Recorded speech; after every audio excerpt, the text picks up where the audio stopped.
ಗೆಳೆಯರೇ ನಮಸ್ಕಾರ, ಹೇಗಿದ್ದೀರಿ ಎಲ್ಲರೂ? ಗೆಳೆಯರೇ, ಜಗದೀಪ್ ಧನ್ಕರ್ ಅವರ ರಾಜೀನಾಮೆಯಿಂದ ಖಾಲಿಯಾಗಿದ್ದ ಉಪರಾಷ್ಟ್ರಪತಿ ಹುದ್ದೆಗೆ ಆಯ್ಕೆಯಾಗಿದೆ. ಅನಿರೀಕ್ಷಿತ ತಿರುವುಗಳು ಏನಾದರೂ ಆಗಬಹುದು ಅಂದ್ಕೊಂಡಿದ್ದ ಇಂಡಿ ಕೂಟಕ್ಕೆ ದೊಡ್ಡದಾದ ಶಾಕನ್ನು ಕೊಟ್ಟಂತಾಗಿದೆ. ಅದರಲ್ಲೂ ಕ್ರಾಸ್ ವೋಟಿಂಗ್ ಮುಖಾಂತರ ಇಂಡಿ ಕೂಟದ 14 ಮತಗಳು NDA ಅಭ್ಯರ್ಥಿಗೆ ಬಿದ್ದಿವೆ. ಈಗ NDA ಅಭ್ಯರ್ಥಿ ರಾಧಾಕೃಷ್ಣನ್ ಅವರು ಗೆಲುವನ್ನು ಸಾಧಿಸಿದ್ದಾರೆ. ಇದರ ಮೂಲಕ ಮತ್ತೊಮ್ಮೆ ಪ್ರಧಾನಿ ಮೋದಿ ಅವರ NDA ಒಗ್ಗಟ್ಟು ಬಲವಾಗಿದೆ ಅನ್ನೋದನ್ನು ಸಾಬೀತು ಮಾಡಿದಂತಾಗಿದೆ.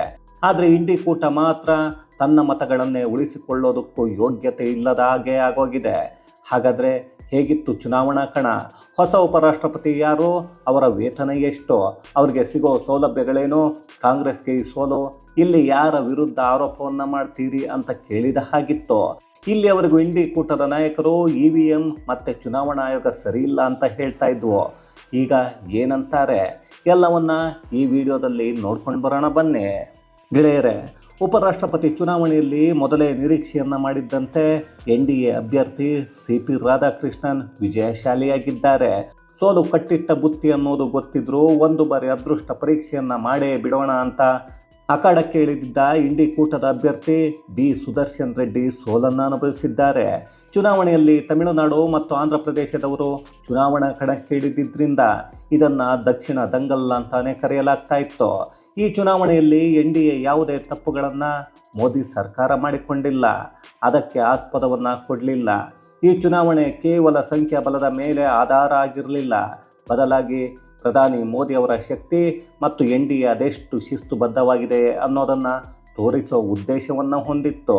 ಇಂಡಿ ಕೂಟ ಯಾವುದಾದ್ರೂ ಅಡ್ಡ ಮತದಾನ ಮತ್ತು ಏನಾದರೂ ಪವಾಡ ನಡೆದು ಮ್ಯಾಜಿಕ್ಕಾಗಿ ಏನಾದರೂ ಆಗುತ್ತಾ ಅಂತ ಕಾಯ್ತಾ ಇತ್ತು. ಆದರೆ ಮೋದಿ ಮತ್ತು ಅಮಿತ್ ಶಾ ಅವರ ತಂತ್ರಗಾರಿಕೆ ಆ ಎಲ್ಲ ಸಾಧ್ಯತೆಗಳನ್ನು ಮುಚ್ಚಿ ಹಾಕಿತ್ತು. ಯಾಕಂದರೆ ಇಲ್ಲಿ ಚುನಾವಣೆಗೂ ಮೊದಲೇ ಎಲ್ಲ NDA ನಾಯಕರನ್ನು ಸೇರಿಸಿ ಒಂದು ಕಾರ್ಯಾಗಾರವನ್ನು ನಡೆಸಿ ಯಾವುದೇ ತಪ್ಪುಗಳನ್ನು ಮಾಡದಂತೆ ನೋಡಿಕೊಳ್ಳಲಾಗಿತ್ತು. ಆದರೆ ಇನ್ನೊಂದು ಕಡೆ ಇಂಡಿ ಕೂಟದ 14 ಮತಗಳು ಮಾತ್ರ ಕ್ರಾಸ್ ವೋಟಿಂಗ್ ಆಗಿ NDA ಅಭ್ಯರ್ಥಿಯ ಪಾಲಾಗಿದ್ವು. ಅದಕ್ಕೆ ಈಗ ಸೋಷಿಯಲ್ ಮೀಡಿಯಾದಲ್ಲಿ ಇಂಡಿ ಕೂಟವನ್ನು ಟ್ರೋಲ್ ಮಾಡೋಕ್ಕೆ ನಮ್ಮ ಜನರು ಶುರು ಮಾಡಿಕೊಂಡಿದ್ದಾರೆ. ಬಿಡ್ತಾರೇನ್ರಿ? ಇಲ್ಲಿಯವರೆಗೂ ರಾಹುಲ್ ಗಾಂಧಿ ತಮ್ಮ ಇಂಡಿ ಕೂಟದಲ್ಲಿರೋ ಬಹಳಷ್ಟು ನಾಯಕರ ಸೋಲಿಗೆ EVM ಮತ್ತು ಚುನಾವಣಾ ಆಯೋಗವೇ ಕಾರಣ ಅಂತಿದ್ರಲ್ಲ. ಈಗ EVM ಇಲ್ಲ, ಅಲ್ಲಿ ಚುನಾವಣಾ ಆಯೋಗವೂ ಇಲ್ಲ, ಜೊತೆಗೆ ನಿಮ್ಮ ಕಣ್ಮುಂದೆಯೇ ವೋಟಿಂಗ್ ನಡೆದಿದೆ. ಆದರೂ ನಿಮ್ಮ ಸಂಸದರು ಅಲ್ಲಿ ನಿಮ್ಮ ಅಭ್ಯರ್ಥಿಗೆ ಮತವನ್ನು ಹಾಕಿಲ್ಲ. ನಿಮ್ಮ ಕೂಟದ ನಾಯಕರನ್ನೇ ಉಳಿಸಿಕೊಳ್ಳೋ ಯೋಗ್ಯತೆ ನಿಮಗಿಲ್ಲ. ಅಂಥದ್ರಲ್ಲಿ ಜನರು ನಿಮಗೆ ಮತವನ್ನು ಹಾಕಿದ್ದಾರೆ. ಅದನ್ನೆಲ್ಲ EVM ಮತ್ತು ಚುನಾವಣಾ ಆಯೋಗ ಸೇರಿ BJP ಮತ್ತು ಮಿತ್ರ ಪಕ್ಷಗಳಿಗೆ ಹೋಗೋ ಹಾಗೆ ಮಾಡ್ತಾ ಇವೆ ಅಂತ ಇಲ್ಲದ ಆರೋಪಗಳನ್ನು ಮಾಡ್ತೀರಲ್ಲ. ಈಗ ಯಾರ ಮೇಲೆ ಆರೋಪವನ್ನು ಮಾಡ್ತೀರಾ ಅಂತಿದ್ದಾರೆ. ನಿಮ್ಮ ಯೋಗ್ಯತೆ ಇನ್ನೇನು ಅನ್ನೋದನ್ನು ಕೇಳ್ತಾ ಇದ್ದಾರೆ. ಆದರೂ ಇಲ್ಲಿ ಇವರದ್ದೇ ಕೂಟದಲ್ಲಿರೋ ನಾಯಕರು ಇವರ ಅಭ್ಯರ್ಥಿಗೆ ಮತವನ್ನು ಹಾಕಿಲ್ಲ. ಅಂಥದ್ರಲ್ಲಿ ನಮ್ಮ ದೇಶದ ಜನರು ಇಂಡಿ ಕೂಟಕ್ಕೆ ಮತವನ್ನು ಯಾವಾಗಲೂ ಹಾಕ್ತಾರೆ ಅಂತ ಹೇಗ್ರಿ ರಾಹುಲ್ ಗಾಂಧಿ ಮತ್ತು ಇಂಡಿ ಕೂಟದ ನಾಯಕರು ಹೇಳ್ತಾರೆ? ಹೊಟ್ಟೆಗೆ ಅನ್ನವನ್ನು ತಿನ್ನೋ ಬಾಯಲ್ಲಿ ಮಾತಾಡಬೇಕು ತಾನೇ. ಅದನ್ನು ಬಿಟ್ಟು ರಾಹುಲ್ ಗಾಂಧಿ ಮತ್ತು ಅಲ್ಲಿರೋ ನಾಯಕರು ಹೊಟ್ಟೆಗೆ ಸರಿಯಾಗಿರೋದನ್ನು ತಿನ್ನೋ ಬಾಯಲ್ಲಿ ಮಾತನಾಡೋದನ್ನು ಬಿಟ್ಟು ಇನ್ನು ಅದು ಯಾವ ಬಾಯಲ್ಲಿ ಮಾತನಾಡ್ತಾರೋ ಗೊತ್ತಿಲ್ಲ. ಇನ್ನು ಮಹಾರಾಷ್ಟ್ರದ ಹಾಲಿ ರಾಜ್ಯಪಾಲ RSSನ ಹಿರಿಯ ನಾಯಕ, ತಮಿಳುನಾಡಿನ ಮೋದಿ ಅಂತಲೇ ಖ್ಯಾತರಾಗಿರೋ ರಾಧಾಕೃಷ್ಣ ಅವರನ್ನ NDA ತನ್ನ ಅಭ್ಯರ್ಥಿಯಾಗಿ ಕಣಕ್ಕೆ ಇಳಿಸಿತ್ತು. ರಾಧಾಕೃಷ್ಣ ಅವರ ಈ ಆಯ್ಕೆಯ ಹಿಂದೆ BJPಯ ಮಿಷನ್ ಸೌತ್, ಅದರಲ್ಲೂ 2026ರ ತಮಿಳುನಾಡು ಚುನಾವಣೆಯ ಮೇಲೆ ಕಣ್ಣಿಟ್ಟು ಆಯ್ಕೆಯನ್ನು ಮಾಡಲಾಗಿತ್ತು. ಜೊತೆಗೆ ತಮಿಳುನಾಡಿನ OBC ಸಮುದಾಯದ ನಾಯಕರನ್ನು ಆಯ್ಕೆ ಮಾಡೋ ಮೂಲಕ BJP ದಕ್ಷಿಣದಲ್ಲಿ ತನ್ನ ನೆಲೆಯನ್ನು ಮತ್ತಷ್ಟು ಭದ್ರಪಡಿಸಿಕೊಳ್ಳೋ ಗುರಿಯನ್ನು ಇಟ್ಕೊಂಡಿರೋದು ಸ್ಪಷ್ಟವಾಗಿ ಕಾಣಿಸ್ತಾ ಇತ್ತು. ಕರ್ನಾಟಕ ವಿಧಾನಸಭಾ ಚುನಾವಣೆಯಲ್ಲಿ ಹೀನಾಯವಾಗಿ ಸೋತಿರೋ BJP ಹೇಗಾದರೂ ಮಾಡಿ ತಮಿಳುನಾಡಲ್ಲಾದರೂ ಗೆಲ್ಲೋ ಗುರಿಯನ್ನು ಇಟ್ಕೊಂಡಿದೆ. ಮುಂದಿನ ವರ್ಷ ತಮಿಳುನಾಡಿನ ಚುನಾವಣೆಗೆ ಇದೇ ರಾಧಾಕೃಷ್ಣ ಅವರ ಹೆಸರಿಗೂ ಅನುಕೂಲ ಆಗತ್ತೆ ಅನ್ನೋ ಯೋಚನೆ ಕೂಡ ಈ ಆಯ್ಕೆಯ ತಂತ್ರವಾಗಿತ್ತು. ಈ ಹೆಸರು ಘೋಷಣೆ ಆದಾಗಲೇ ಅವರ ಗೆಲುವು ಫಿಕ್ಸ್ ಆಗಿತ್ತು. ಯಾಕಂದರೆ NDA ಬಳಿ ಗೆಲುವಿಗೆ ಬೇಕಾಗಿದ್ದ ಸಂಖ್ಯಾಬಲಕ್ಕಿಂತ ಹೆಚ್ಚಿನ ಸಂಖ್ಯೆ ಇತ್ತು. ಇಲ್ಲಿ ಕೇವಲ ಔಪಚಾರಿಕವಾಗಿ ಚುನಾವಣೆ ಅಷ್ಟೇ ನಡೆದಿತ್ತು. ಇನ್ನು CP ರಾಧಾಕೃಷ್ಣನ್ ಅವರನ್ನ ತಮಿಳುನಾಡಿನ ಮೋದಿ ಅಂತಲೇ ಕರೆಯಲಾಗತ್ತೆ. ತಿರುಪರೂರಿನಲ್ಲಿ 1957 ಅಕ್ಟೋಬರ್ 27ನೇ ತಾರೀಕು ಜನಿಸಿದ್ರು.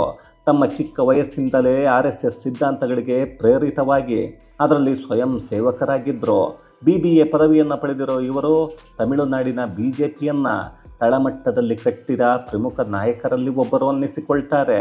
ತಮ್ಮದೇ ಆದ ನೇರ ನುಡಿಗಳು, ಹಿಂದುತ್ವದ ಬಗ್ಗೆ ಇರೋ ಸ್ಪಷ್ಟ ನಿಲುವು ಮತ್ತು ಪ್ರಧಾನಿ ಮೋದಿಯವರ ರೀತಿ ಅವರ ಕಾರ್ಯಶೈಲಿಗಳು ಇರೋದ್ರಿಂದ ಇವರನ್ನು ತಮಿಳುನಾಡಿನ ಮೋದಿ ಅಂತಲೇ ಕರೆಯಲಾಗತ್ತೆ.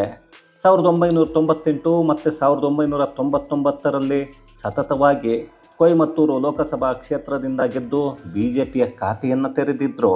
ಹಾಗೆಯೇ 2004ರಿಂದ 2007ರವರೆಗೆ ತಮಿಳುನಾಡಿನ ರಾಜ್ಯಾಧ್ಯಕ್ಷರಾಗಿ ಭಯೋತ್ಪಾದನೆ ಮತ್ತು ಅಸ್ಪೃಶ್ಯತೆ ವಿರುದ್ಧ 93 ದಿನಗಳು 19,000 ಕಿಲೋಮೀಟರ್ ಬೃಹತ್ ರಥಯಾತ್ರೆಯನ್ನು ನಡೆಸಿದ್ರು.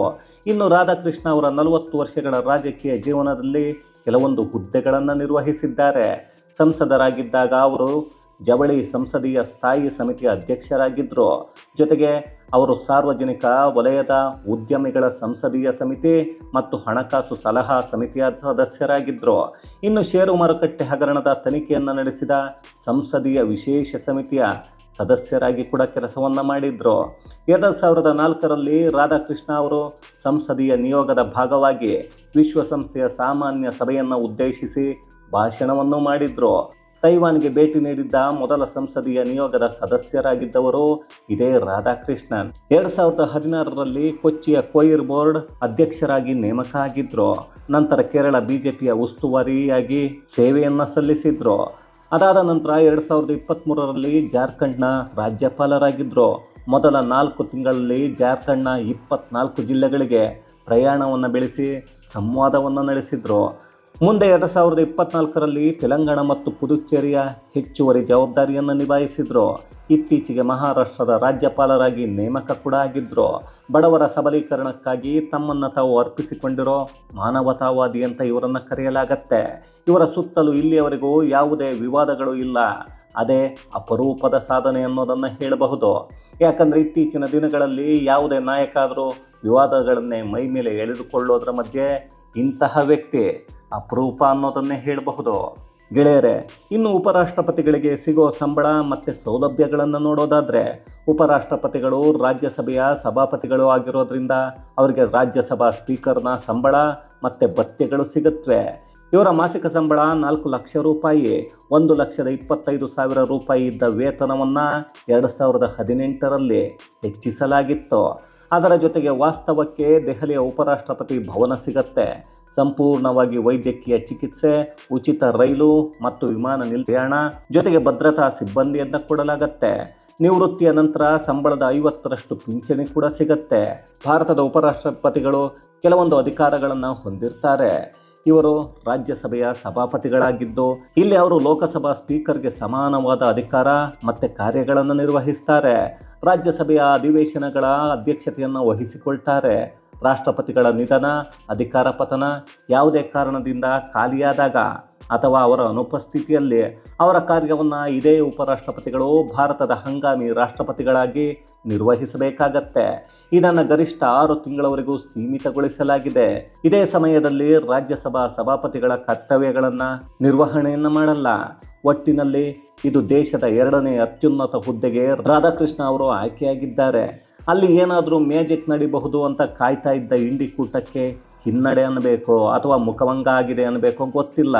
ಒಟ್ಟಿನಲ್ಲಿ ಅವರ ಅಭ್ಯರ್ಥಿ ಸುದರ್ಶನ್ ರೆಡ್ಡಿ ಸೋಲನ್ನು ಅನುಭವಿಸಿದ್ದಾರೆ. ಅದರಲ್ಲೂ 14 ಮತಗಳು ಕ್ರಾಸ್ ವೋಟಿಂಗ್ ಆಗಿದ್ದು ಅದರ ಕುರಿತು ರಾತ್ರಿ AICC ಅಧ್ಯಕ್ಷ ಮಲ್ಲಿಕಾರ್ಜುನ್ ಮನೆಯಲ್ಲಿ ಇದರ ಕುರಿತು ಚರ್ಚೆಗಳನ್ನು ನಡೆಸ್ತಾ ಇದ್ದಾರೆ. ಅದೇನು ನಡೆಸ್ಕೊಂಡ್ರೋ ಬಿಟ್ಟರೋ ಗೊತ್ತಿಲ್ಲ ರೀ. ಆದರೂ ಈಗ ಚರ್ಚೆಯನ್ನು ಮಾಡಿ ಆದರೂ ತಾನೇ ಏನು ಮಾಡಿಕೊಳ್ತಾರೆ. ಈಗ ಅವರ ಕೂಟದಲ್ಲಿರೋ ನಾಯಕರು ಯಾಕೆ ಅವರ ಅಭ್ಯರ್ಥಿಗೆ ಮತವನ್ನು ಹಾಕಿಲ್ಲ ಅನ್ನೋ ಚರ್ಚೆಗಳು ಮತ್ತು EVM ಆರೋಪಕ್ಕೆ ಸೋಷಿಯಲ್ ಮೀಡಿಯಾದಲ್ಲಿ ಇಂಡಿ ಕೂಟವೇ ಟ್ರೋಲ್ ಆಗ್ತಾ ಇದೆ. ಏನು ತಾನೇ ಮಾಡಿಕೊಳ್ಳೋಕೆ ಆಗತ್ತೆ. ಇದನ್ನೇ ಹೇಳೋದು, ನಾವು ಏನನ್ನು ಮಾಡ್ತೀವೋ ಅದೇ ವಾಪಸ್ ಸಿಗುತ್ತೆ ಅಂತ. NDA ಒಬ್ಬ ಸಮಾಜಪರ ಕಾಳಜಿ ಇರೋ ರಾಧಾಕೃಷ್ಣ ಅವರನ್ನು ಅಖಾಡಕ್ಕೆ ಇಳಿಸಿದರೆ ಅದೇ ಇಂಡಿ ಕೂಟ ಒಬ್ಬ ನ್ಯಾಯಾಧೀಶರಾಗಿದ್ದ ಸುದರ್ಶನ ರೆಡ್ಡಿ ಅವರನ್ನು ಉಪರಾಷ್ಟ್ರಪತಿ ಮಾಡೋಕ್ಕೆ ನಿಂತಿತ್ತು. ಇದರ ಹಿಂದಿರೋ ಕಾರಣಗಳೇನು ಅಂತ ಅವರಿಗೇ ಗೊತ್ತು. ಆದರೆ ಏನು ಮಾಡೋದು, ಅದು ಕೂಡ ಆಗಲೇ ಇಲ್ಲ. ಇದು ಗೆಳೆಯರೆ, ಉಪರಾಷ್ಟ್ರಪತಿಗಳ ಚುನಾವಣೆಯಲ್ಲೂ ಮೋದಿ ಪವರ್ ಹಾಗೂ ಉಪರಾಷ್ಟ್ರಪತಿಗಳ ಕುರಿತಾದ ಒಂದಷ್ಟು ಮಾಹಿತಿ ಮತ್ತಷ್ಟು ವಿಶೇಷತೆಗಳೊಂದಿಗೆ ಮುಂದಿನ ವಿಡಿಯೋದಲ್ಲಿ ಭೇಟಿಯಾಗೋಣ. ಅಲ್ಲಿಯವರೆಗೂ ಕನ್ನಡವೇ ಸತ್ಯ, ಕನ್ನಡವೇ ನಿತ್ಯ.